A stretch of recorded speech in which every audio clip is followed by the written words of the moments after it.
Et salut les amis, c'est Okayo. Et aujourd'hui on se retrouve pour un nouvel épisode plutôt sur Mystery of the Murderous Dream.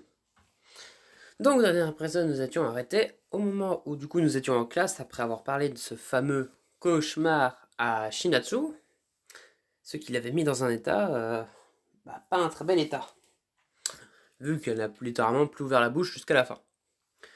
Nous avons donc après parlé avec la sœur, donc Shiharu, si je ne me trompe pas, qui disait que la malédiction des Chica était une légende, et patati et patata. Et une fois que nous étions en classe, notre très cher professeur est arrivé et nous a annoncé qu'un élève était mort. On ne sait pas comment, mais vu le garçon qui s'est fait tuer par le lapin dans le premier épisode, forcément, je pense qu'il y a un lien. Mais bon, on va tout de suite voir en continuant le chapitre, donc c'est parti.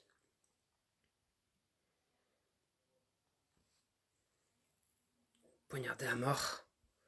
Le garçon empalé dans mon cauchemar me vient à l'esprit et je tremble. J'ai l'impression que je vais être malade. Reprends-toi, ce n'était qu'un rêve. Je dois me concentrer sur la réalité. L'un des élèves a été assassiné. C'est suffisamment dramatique sans amener mes cauchemars dans cette histoire. Tout le monde est silencieux. Toute la salle semble sous le choc, puis un sanglot étouffé par ce silence. Non, non, c'est une mauvaise blague. Des larmes coulent le long de ses joues. Koga, je suppose que tu le connaissais. C'était un de mes meilleurs amis. J'ai du mal à y croire. Elle arrête de parler et se couvre les visages de des mains. Ses épaules tremblent alors qu'elle sanglote. Dès que nous aurions dû commencer à présent, la professeure ne tente pas de l'arrêter. Tout le monde comprend probablement sa peine. Non seulement un élève de cette école, mais en plus l'un des meilleurs amis de Chifuyu. La vache, c'est vraiment dur. Elle lève la tête, semblant se calmer, mais au fond, à nouveau en larmes. Chifuyu est touché par la mort de son ami. Je rapproche ma chaise de son bureau afin de pouvoir m'asseoir à côté d'elle. Je sais à quel point c'est dur. Vraiment, tu crois? Je viens de perdre mes parents. Je sais ce que ça fait de recevoir ce genre de nouvelles sortant de nulle part. Tu n'arrêtes pas de te dire que ça ne peut pas être vrai. Oui, je n'arrête pas de me dire qu'il va revenir en cours et que quelqu'un va nous dire que c'était une erreur. C'est ce que j'ai ressenti pendant longtemps lorsque j'ai appris la nouvelle. Je pose la main sur son épaule. C'était pas facile à encaisser.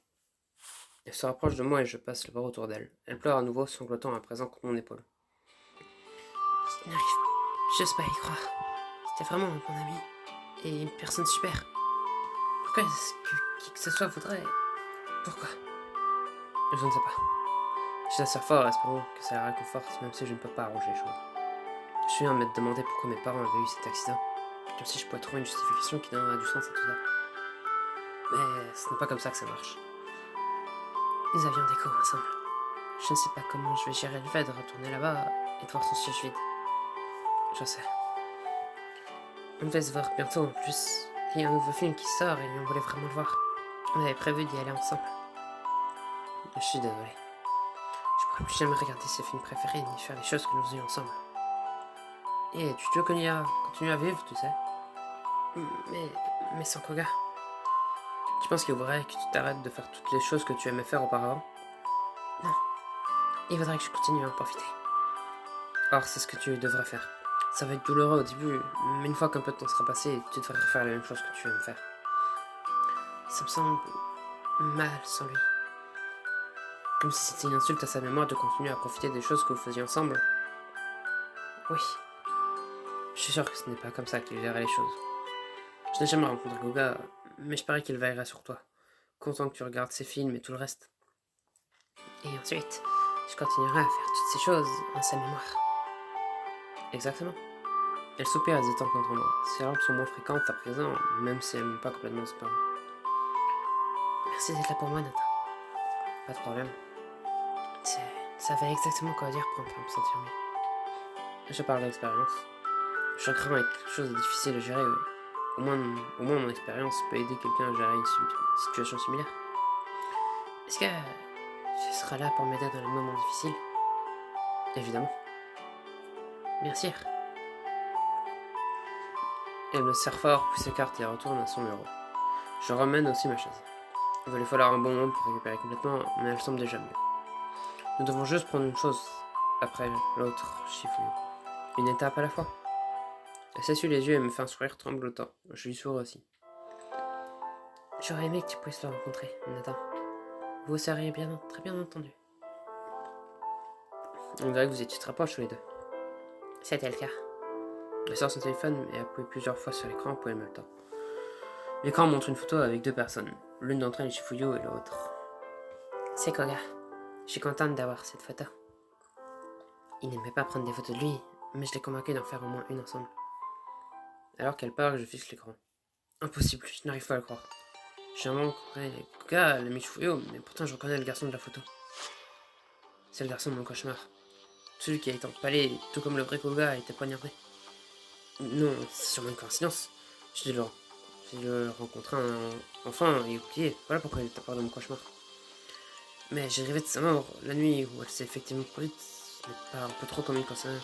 Ce n'est pas un peu trop comme coïncidence. Le monde se met à tourner autour de moi. Mon estomac serre, j'ai l'impression que je vais vomir. Nathan, je peux te parler une minute dans le couloir? Je cligne des yeux le tampon d'exercer ma vision. Hein? J'aimerais te parler dans le couloir, s'il te plaît. D'accord. Je me lève, les jambes tremblantes et la suis. Prends tout le temps dont tu as besoin. Je sais que c'est un moment difficile pour tout le monde. Je ne savais pas à quel point. Dans le couloir, je m'appuie contre le mur et tente de reprendre mon souffle. De quoi est-ce que tu voulais parler? Tu semblais assez touché par quelqu'un qui n'avait jamais vu Koga auparavant. Voir la photo de Shifuyo semble t'avoir vraiment troublé. Qu'est-ce qui ne va pas? Est-ce qu'elle savait que ça allait se produire? Est-ce que c'est pour ça qu'elle a réagi lorsque je lui ai parlé de mon cauchemar? Ou est-ce qu'avouer la vérité ne fera que le contraire à nouveau? Koga était le garçon de mon cauchemar. Je la savais. Vraiment, c'est pour ça que tu t'es contrarié à ce point lorsque je t'ai parlé de mon cauchemar? Oui, c'est rare que je me trompais. Mais lorsque la professeure est entrée, j'ai su. Qu'est-ce qui se passe ici? Je ne comprends pas. Comment as-tu su que quelqu'un allait mourir? Laisse-moi te raconter une histoire, Nathan. Ça va ressembler à une histoire qui fait peur, que Shifuyo déteste autant, mais celle-ci est réelle. Un nœud se forme dans mon estomac, même si sa voix est douce, son visage est mortellement sérieux. D'accord. Il y a plusieurs années, des gens de cette ville ont commencé à faire des étranges cauchemars. Dans ces cauchemars, ils se retrouvaient à bord d'un bus. Oh non. Un par un, les passagers du bus ont été tués. Et lorsqu'ils mourraient dans le cauchemar, ils mourraient aussi dans la vraie vie. Je veux dire, je pensais que ce n'était qu'une histoire, jusqu'à ce matin. Ce n'était qu'une rumeur qu'on aimait raconter et on se demandait ce qui s'était vraiment passé. Alors quand je t'ai parlé de mon cauchemar, tu l'as reconnu? Oui. Tu as appelé ça malédiction d'Ishika. C'était son nom dans la légende. Il y a une connexion entre la malédiction et le manoir d'Ishika, ou du moins j'ai cru que c'était le cas. Mais je ne me suis pas approché du manoir, je veux dire, regarder par la fenêtre ne peut pas compter. J'ai la d'en savoir plus sur cette supposée malédiction, est-ce que je devrais lui demander des choses de détails? J'essaie de pas demander plus de détails pour le moment. Ça pourrait encore plus à contrarier, et ce n'est pas comme si savoir d'où venait la malédiction pourrait m'aider au point j'en suis. Merci de me l'avoir dit. De rien. Même si ce n'était pas quelque chose que je voulais avoir à te dire. J'arrive pas à croire que je pense à ça. Est-ce qu'une addiction comme ça peut vraiment exister? Qui sait, peut-être que tout ça n'est qu'une coïncidence effrayante et que nous n'avons pas besoin de nous inquiéter pour la malédiction après tout. J'espère que tu as raison. Mais oui, mais vu le temps. Voilà. Tout le monde est sombre pendant le reste de la journée. Les rumeurs sur Kuka se répandent dans l'école et bien que les professeurs tentent de faire court, personne n'a la tête à ça. J'attends une opportunité de parler à nouveau à Shiharu. Mais nous ne nous croisons pas pendant le reste de la journée. Je suis sûr que Shinatsu lui parlera de la malédiction d'Ishika si je ne le fais pas, à l'occasion de le faire. Bon, voilà mon bus. J'ai l'impression que mes jambes sont en plomb. Si je monte dans le bus, ça serait mes cauchemars vont reprendre. S'il te plaît, sois prudent, Nathan. Shifuyo ne dit rien. Ses yeux sont rouges et enflés d'avoir pleuré son ami. Ne t'en veux pas, je ferai attention. Ma saute dans le bus, c'est avec plus d'appréhension qu'avant. Tout ce que j'ai à faire, c'est de rester éveillé. Si je ne m'endors pas, je ne peux pas faire un cauchemar. Avec ça en tête, je sors un livre et commence à lire, alors que le bus se met en marche. Si j'ai de quoi occuper mes pensées, cela devrait m'aider à rester éveillé. Au bout de quelques minutes, je bâille. Non. Malgré tous mes efforts, une vague d'épuisement me tombe dessus. Le temps pour garder les yeux ouverts, je regarde par la fenêtre. C'est ça l'inquiétant manoir sur la colline. Le manoir Ishika est lié à la malédiction d'une façon ou d'une autre. Personne n'a pris le siège à côté du mien, donc je me tourne pour faire face aux 2 élèves assis derrière moi. Vous connaissez ce manoir là-bas? Évidemment, je crois. Il n'y a pas grand chose à dire dessus par contre. Oh, tu as dû entendre parler de cette légende, hein? Ils disent que si l'on met le pied dans ce manoir, on est maudit et meurt. Pourquoi est-ce que les gens pensent ça? Tu sais, je ne suis pas sûre. Quelque chose a appris. Non. Quelque chose à propos d'un esprit vengeur, je crois. Un esprit vengeur, hein? Mais c'est juste une histoire que quelqu'un s'est mis à raconter un jour. Il n'y a rien de vrai. Oh, si seulement je peux y croire. Merci. Je me tourne à nouveau vers l'avant du bus et étouffe un autre bâillement. J'ai l'impression de ne pas être plus près de comprendre cette malédiction. Ne t'endors pas. Concentre-toi de ne pas t'endormir et tout ira bien. Ne t'endors pas. Ne t'endors. Ne. J'ouvre les yeux et panique en voyant que je suis à nouveau avec les 4 autres passagers au visage blafard. Non, non, non. Les étiquettes sur chacun de leurs torses me remplissent d'une terreur profonde. Étouffé, rôti, gelé et désintégré. Après ce qui est arrivé à Koga, je peux imaginer les horribles destins qui les attendent. Je passe le bras autour de moi, mais je ne peux pas m'arrêter de trembler. Si je suis touché par cette malédiction, alors j'aurais ici une étiquette. Mon arrêt serait indiqué dessus. Peut-être que je n'en aurais pas. Peut-être que je ne suis qu'un observateur. Peut-être que ce n'est qu'une coïncidence. Peut-être qu'il n'y a pas de malédiction et que nous nous emballons pour rien. En préparant à ce que je pourrais trouver, je baisse les yeux vers mon torse. Comme les autres passagers, j'ai un morceau de papier accroché autour de ma chemise. Dessus se trouve une seule phrase. 2 mots qui scellent mon destin.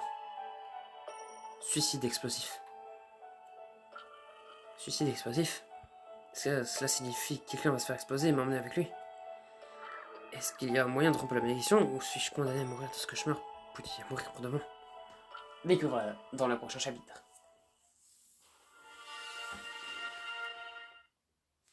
Bon, eh bien, on n'apprend rien en fait. Ah si, on apprend qu'on va peut-être mourir, ça c'est génial. Après, faut bien un peu de suspense, hein. Même si bon, on sait comment ça va se finir, mais bon. Le suspense fait l'histoire. Et donc profitons de l'histoire. Donc, c'est vrai qu'au final, on n'a rien appris sur la malédiction. Hein. On sait que c'est arrivé il y a longtemps. Et qu'apparemment, ça refait surface. Et du coup, on sait qu'on va peut-être mourir un jour. En espérant que notre arrêt soit le plus long possible. Mais bon. En tout cas, on va peut-être voir qui va mourir dans le prochain épisode. Peut-être celui qui est gelé, peut-être celui qui est étouffé ou rôti. Mais bon. Ça, ce sera quelque chose qu'on verra dans le prochain épisode. Donc, si celui-ci vous a plu, n'hésitez pas à vous abonner, à lâcher un like. C'était Okayo. Allez, salut!